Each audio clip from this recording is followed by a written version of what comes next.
Guatevisión.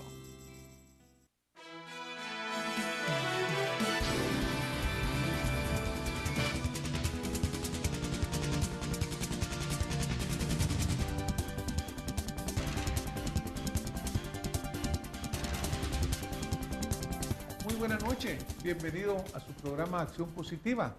Hoy pues queremos empezar por enviar un saludo a todas las mujeres del mundo por ser el Día Internacional de la Mujer. Cada día su participación en la vida es más importante o es más notoria realmente, porque importante siempre lo ha sido.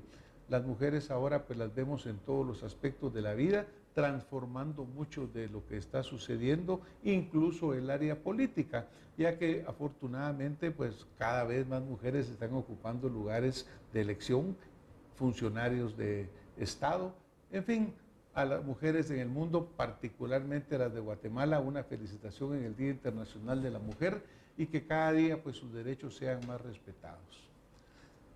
Tengo el gusto hoy de presentarles a mi invitado, al ingeniero Ramón Parellada. Él es director del Centro de Estudios Económicos y Sociales, CES, y ya hemos tenido el gusto de que nos acompañe en otras ocasiones en este programa. Bienvenido, ingeniero. Muchas gracias, doctor.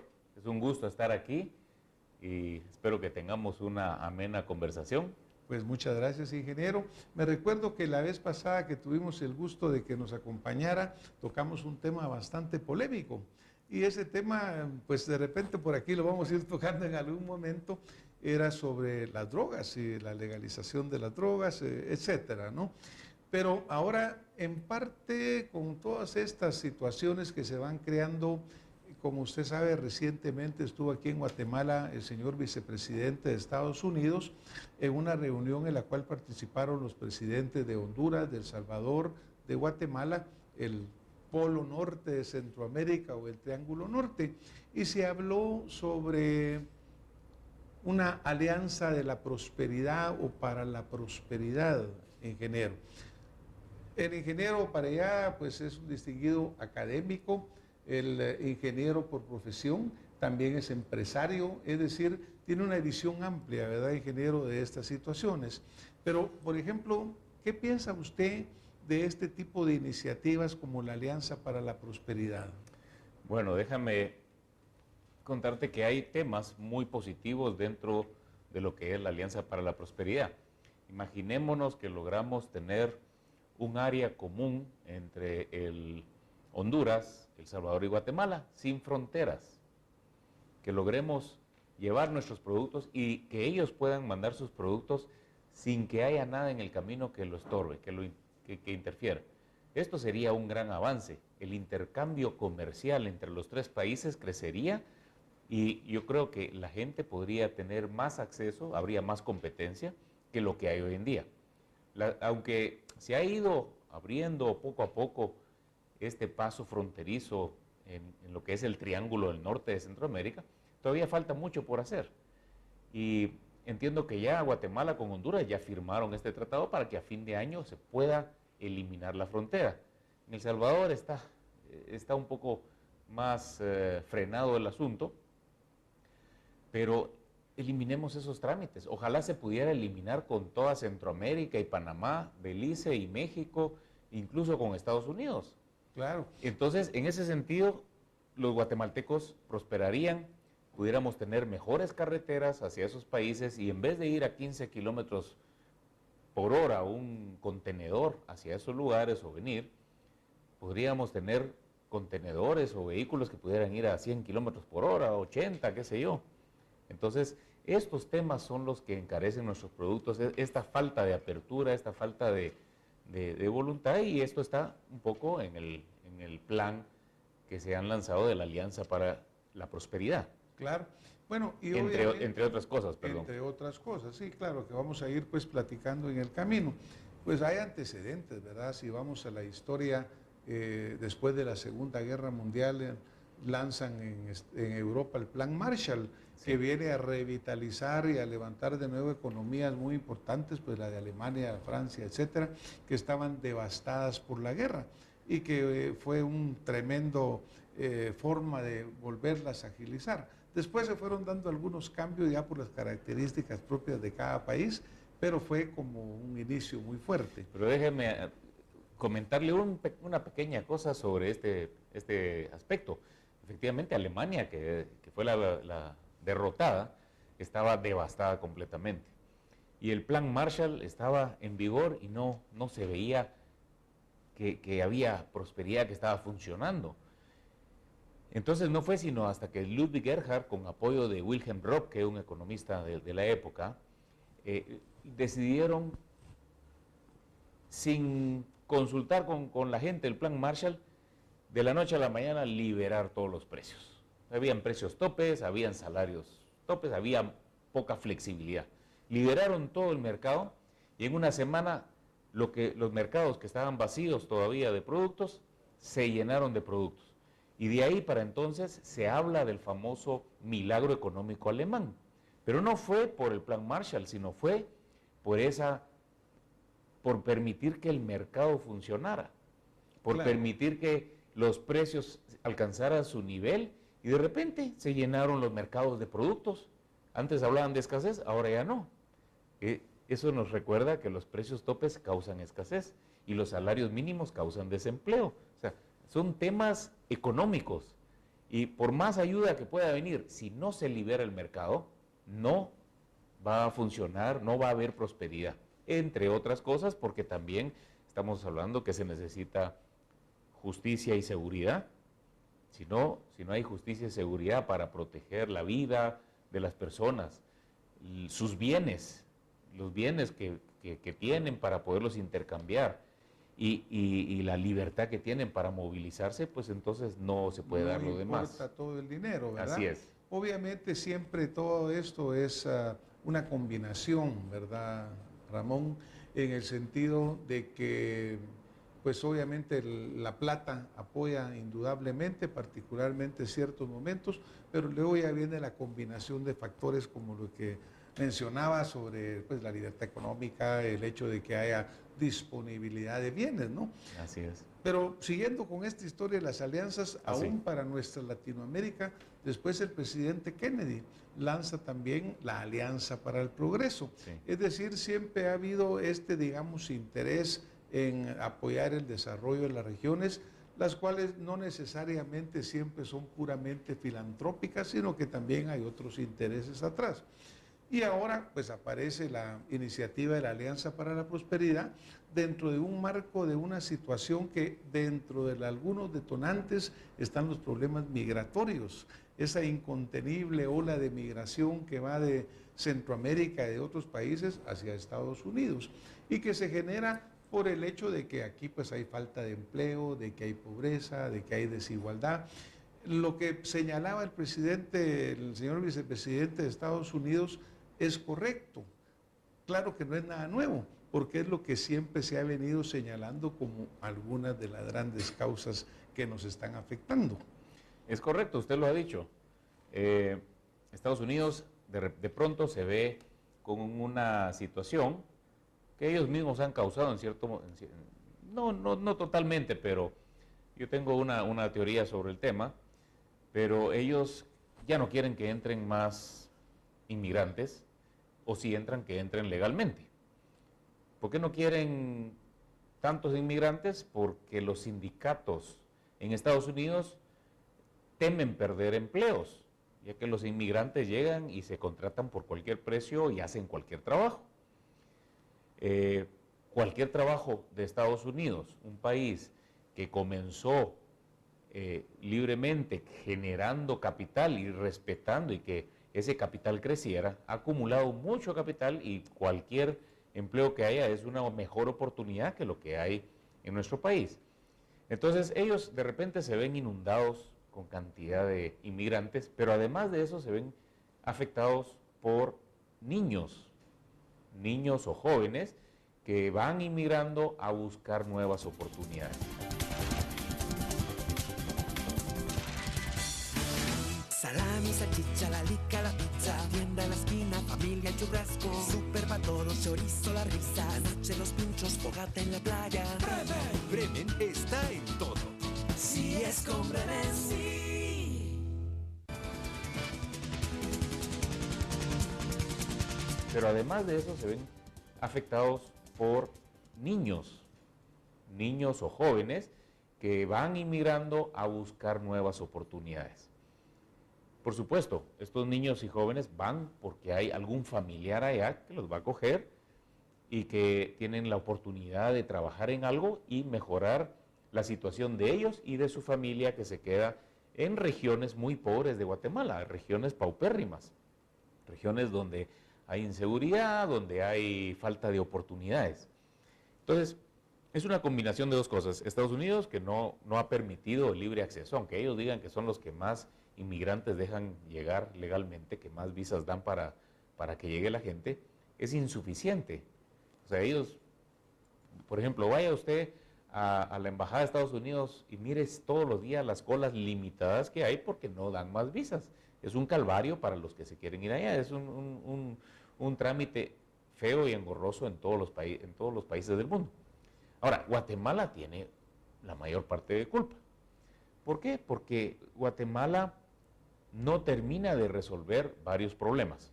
Primero, el crecimiento que ha tenido Guatemala, el crecimiento económico, que es fundamental para crear oportunidades y crear riqueza y crear empleo, se debe al crecimiento poblacional y se debe al intercambio con otros países, pero no se debe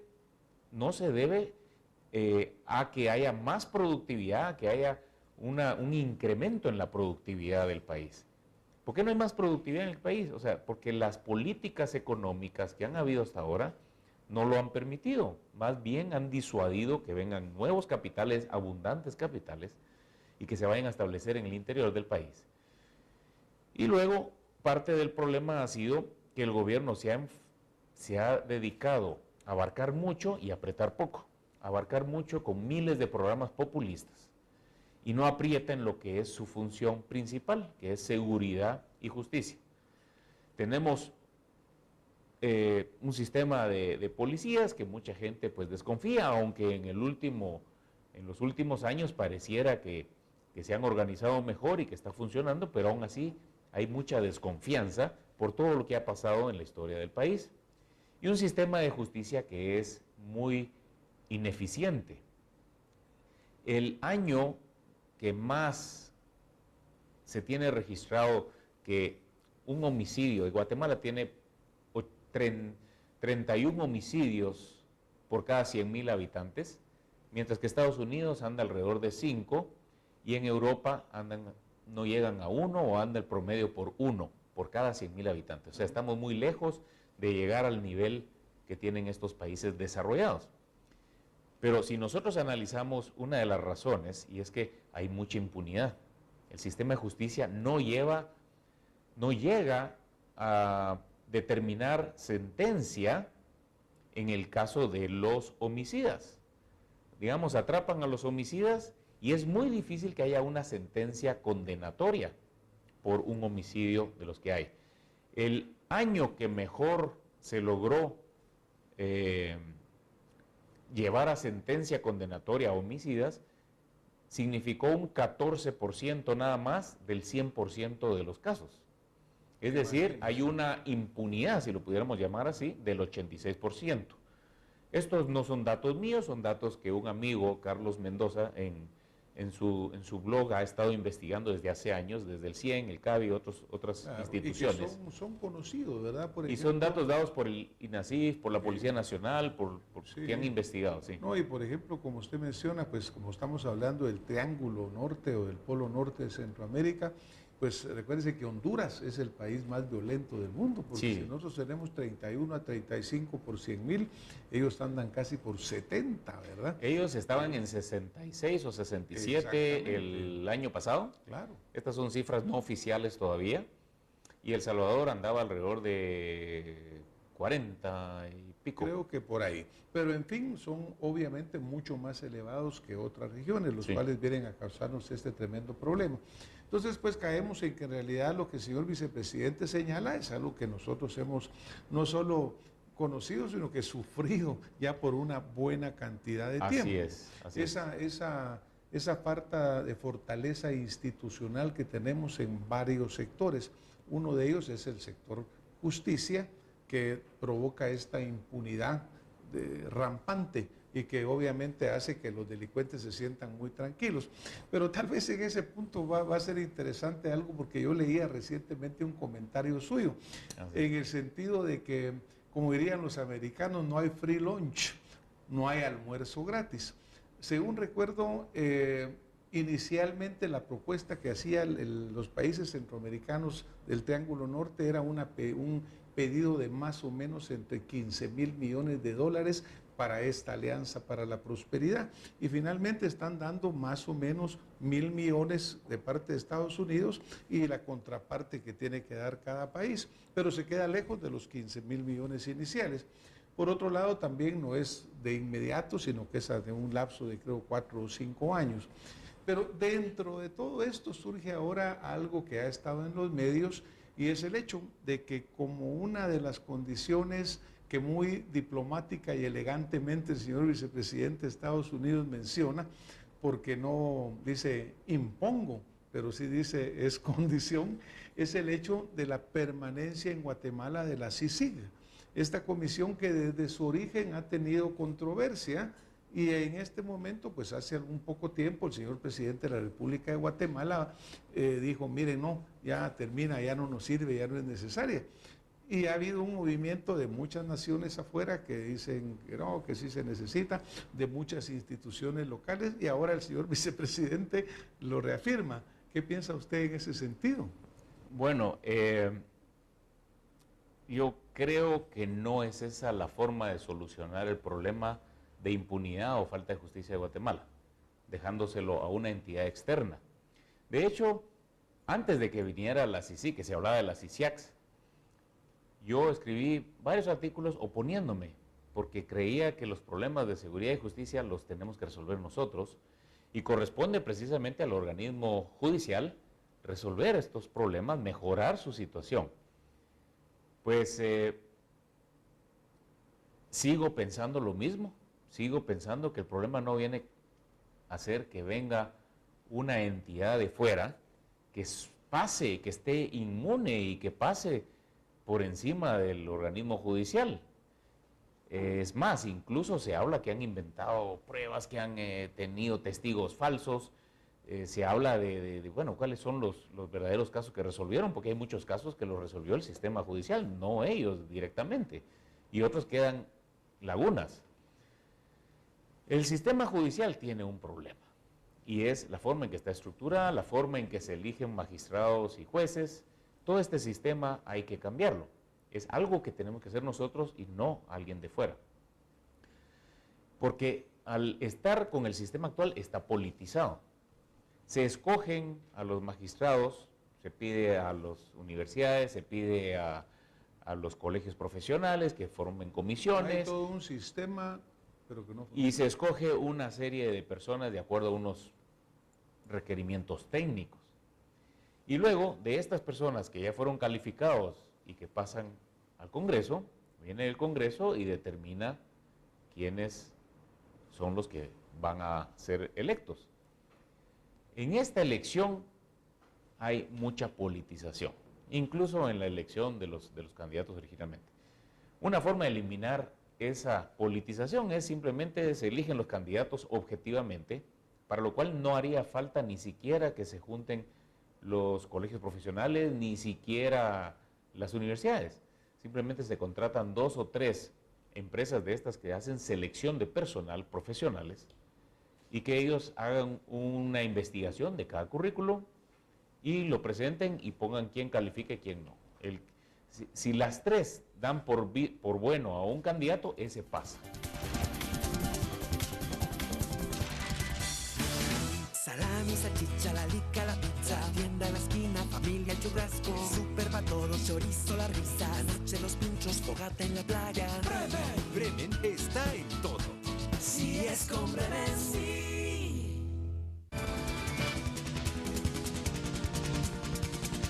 Si las 3 dan por bueno a un candidato, ese pasa. Si una de ellas tiene dudas de algún candidato, ese no pasa. No quiere decir que sea malo o no, simplemente sería un método. Y después, los que queden, estos se van a elegir por sorteo. Entonces ya elimina toda la politización posible, o por lo menos una buena parte de la politización. Ese sería un primer paso. Segundo, tenemos jueces que tienen que estarse eligiendo y renovando sus mandatos cada 4 años, lo cual eso es improcedente. No hay una visión de largo plazo. En 4 años muchos llegan a ver qué saco. No hay incentivos para realmente especializarse, profundizar y ser los mejores. Claro, hay excepciones porque hay gente muy buena que tienen la vocación. Y tampoco les permite independencia porque siempre están dependiendo de una elección. Exacto, y por lo tanto saben que van a quedar al aire, sus ingresos son variables. Entonces, lo ideal sería que fueran vitalicios y que se les pague muy bien y que se les dé muy buena protección y que se les dé unas oficinas como deben de ser, con la ayuda que debe ser. Esa es la prioridad. Si no hay un sistema de justicia donde los jueces están especializándose y pensando en el largo plazo, que no, solo se podrían remover con causa justificada, demostrada. Y con un proceso muy objetivo, con un proceso que tiene que estar bien establecido. Claro. Pero ellos tienen que tener una estabilidad en largo plazo para poder estar tranquilos. Eso ocurre en algunos países donde hay mucha más seguridad en el tema de justicia, donde hay menos impunidad. Y aquí cambiando a cada rato y metiendo magistrados y jueces que son escogidos políticamente, porque la verdad que esa es la realidad. Bueno, mire, en el mismo Estados Unidos los jueces de la Corte Suprema son vitalicios. Pues, o se mueren o renuncian porque ya están mayores. Renuncian, así es. Pero eso les permite no ser objeto de presiones políticas, por ejemplo.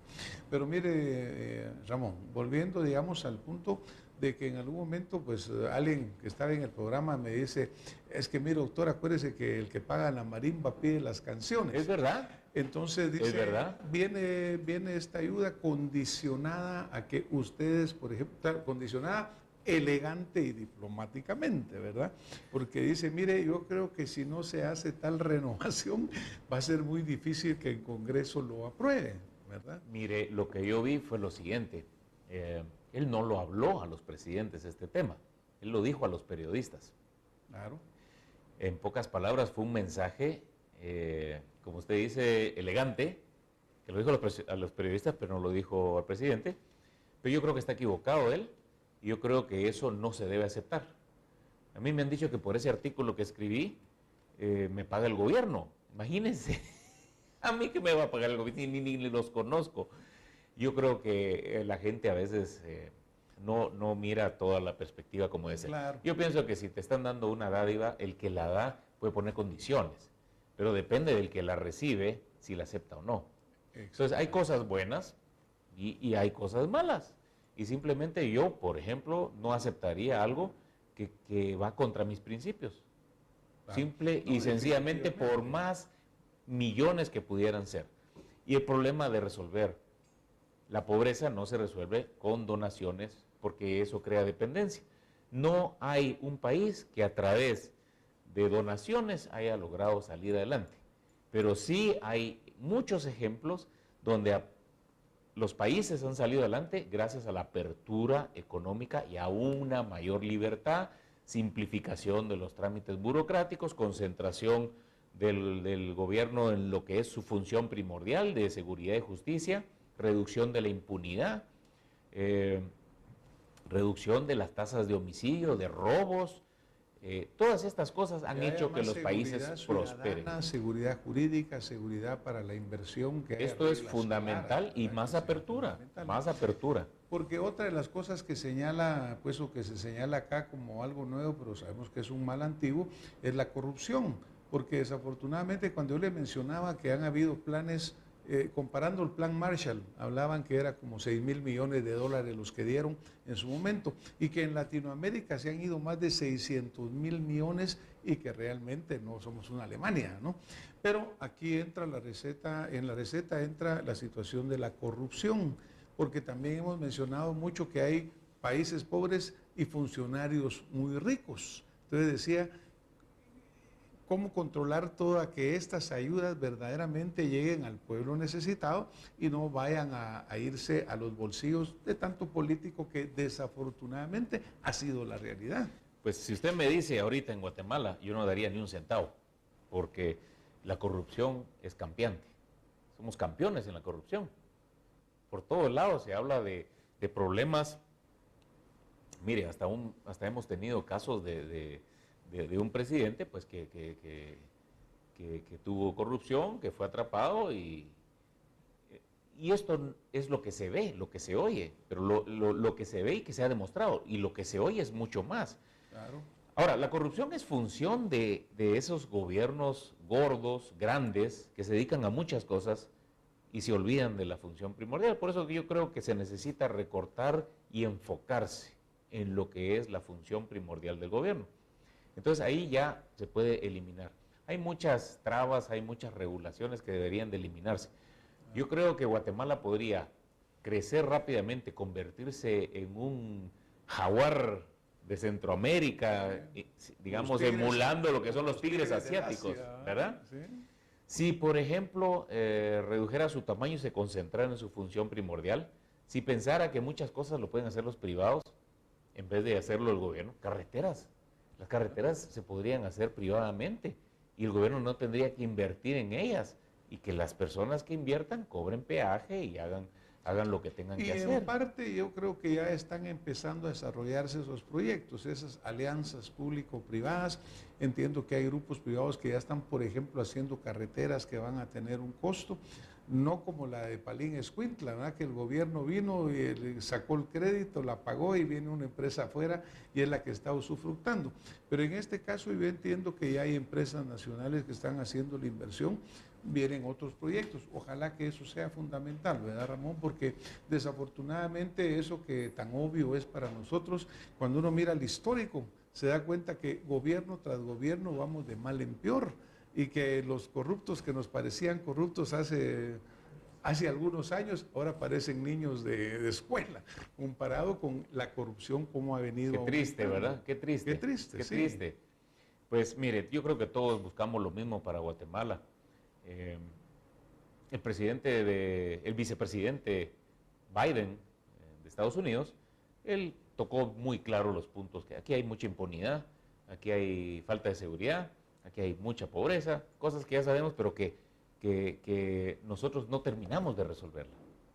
Y eso es urgente, ver estos lugares que están yéndose gente a buscar oportunidades. Es lógico que la gente se vaya a buscar, que vote con sus pies, que vaya a probar, que se arriesguen ir ilegalmente. ¿Por qué? Ilegalmente porque no les dan eso es natural, la ¿verdad? oportunidad. No puede uno verdaderamente juzgarlos mal, porque si no hay aquí qué hacer, tienen que buscar. Y a ver, pues que por otro lado, y ahí trágicamente resulta que la remesa familiar es uno de los principales ingresos de este país. Y dicen, ala, qué bueno, ahora hay 5,000 millones, pero no estamos midiendo el costo social. Familias desintegradas, los pueblos fantasmas, ¿verdad? Donde resulta que solo hay ancianitos y niñitos, ¿verdad? Porque toda la gente joven, productiva, ha emigrado, lo cual es un costo social muy grande en cuanto a la desintegración de la familia y obviamente en cuanto a al progreso propio del país, pero no a costa de la donación, no a costa de la limosna, no a costa de alimentarse por la bolsa que les encanta a nuestros políticos para ganar votos, sino que en cuanto al trabajo digno y legítimo. Ramón, ya el tiempo nos voló, nos fue el tiempo. pero me gustaría que usted nos dejara su último mensaje, una reflexión que quisiera dejarle al pueblo de Guatemala esta noche. Bueno, yo pienso que necesitamos hacer nosotros los cambios, no esperar que otros vengan a decirnos cómo cambiar, sino hacer nosotros los cambios. Y está en nuestras manos y en nuestro poder. Creo que lo podemos hacer y eso nos puede dar esperanzas de una mejor Guatemala. Pues muchísimas gracias por este concepto. A ustedes que nos han acompañado esta noche, muchas gracias por estarlo haciendo tanto dentro como fuera de nuestras fronteras. Yo creo que lo que el ingeniero Parellada ha compartido con nosotros esta noche, particularmente ese último mensaje, es un mensaje de esperanza, es un mensaje de verdad. Yo creo en el guatemalteco y el guatemalteco debe creer en sí mismo. Buenas noches, nos vemos la próxima semana con más Acción Positiva.